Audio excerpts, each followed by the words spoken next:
Welcome, everybody, to this week's edition of Valpo Football Preview with head coach Dave Cicchini. This is Todd Eichow, and today we'll start by taking a look back at what was really one of the great Valpo football days in recent memory. Yeah. The homecoming crowd was outstanding. The festivities were great. People milling around hours before and hours after. Right. It was really a neat atmosphere. And then the game itself was a real good football game with guys from both sides, both teams, both sides of the ball making plays. It was a fun game and a 24-20 win. And I'm sure you got to be really pleased with how everything went pretty much on Saturday. Yeah, absolutely. It was. The atmosphere was outstanding. We did a great job of playing 4 quarters of football. It was a back-and-forth game. Lead changed a number of times, particularly in that first half. And it was good to come out with a great league win to open our league schedule, and to really do it kind of the manner that we did was nice to see. And you really got the running game going and really stopped the run, which has been, obviously, as Valpo football fans know, that's been something that's been tough on both sides. No, defense stepped up, held them to 44 yards rushing on the day.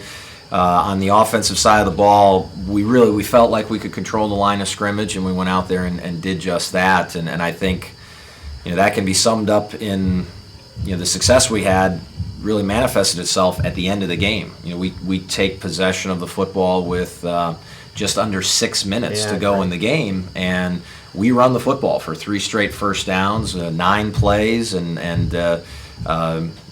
get them to exhaust their timeouts, and their offense never gets another chance to come back onto the field to try to win the football game for them. And it was a lot of fun being able to take a knee on that last play of the game. You had said a couple weeks ago, okay, now we're past Illinois State, we're past Sacred Heart, we got to get Jarrett Morgan more involved. We've got to be able to run the ball more successfully, and now he's had back-to-back 100-yard games, and it's almost a must for you guys. Not that he's got to get 100, but he has to run the ball successfully for you guys to be successful offensively.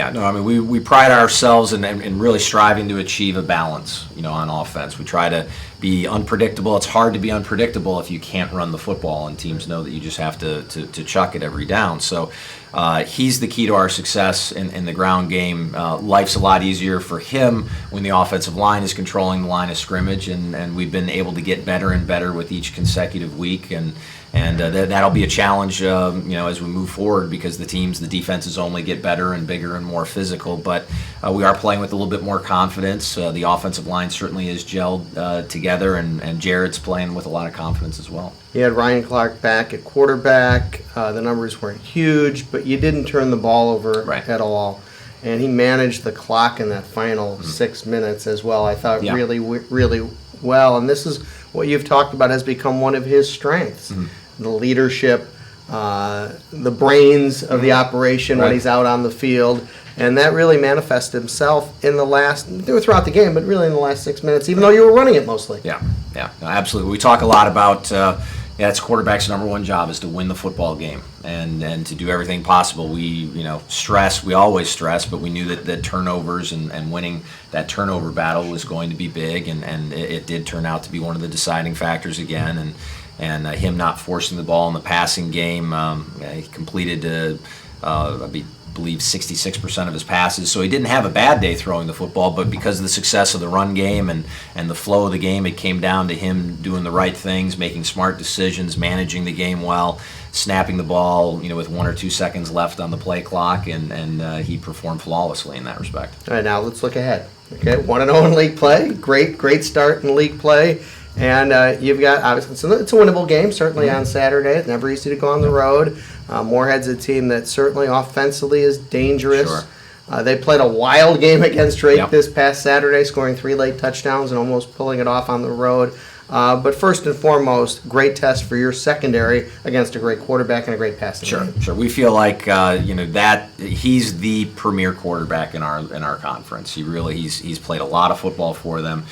He does a great job distributing the football, getting it in the hands of a number of different playmakers, and their offense starts with him. And we've really got to do a great job of containing him And, it's not going to be easy because he is an intelligent quarterback, and because he's seen a lot of different looks, he may not get as rattled as some younger quarterbacks when you change up coverages or you change up blitzes. So it's going to be a big challenge. Our secondary really is going to need to rise to the occasion here this week. And again, even though you're without J.J. Nunes, the secondary has certainly played well in the last couple weeks. Guys stepping up. Now, there's been a few open receivers, a few missed assignments certainly, but in general, on the whole, you got to like the way your secondary is playing right now. And I thought second straight week that Joey Diaz-Martinez, who is playing 80% of the snaps or 90% of the snaps, mainly because you don't have J.J. Nunes and you don't have the depth, has really stepped up his play. Yeah, no, he's a very active player. He's all over the field for us, and having both him and Kellen Hughes back there at the safety positions really is comforting.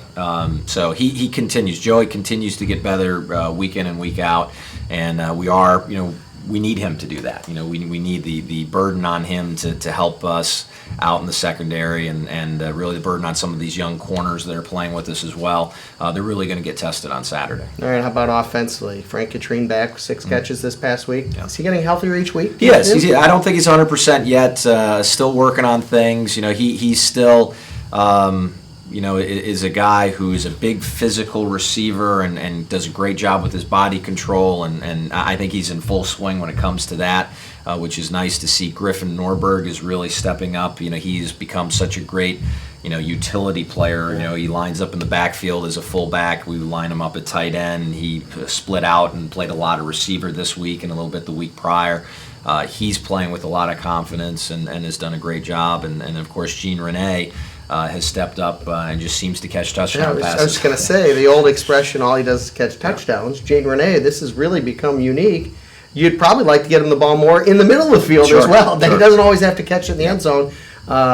And trying to get the ball in his hands. He did return a kick. The ball came out, but you can see his explosiveness on the kick. You've been able to get him a jet sweep or two in there.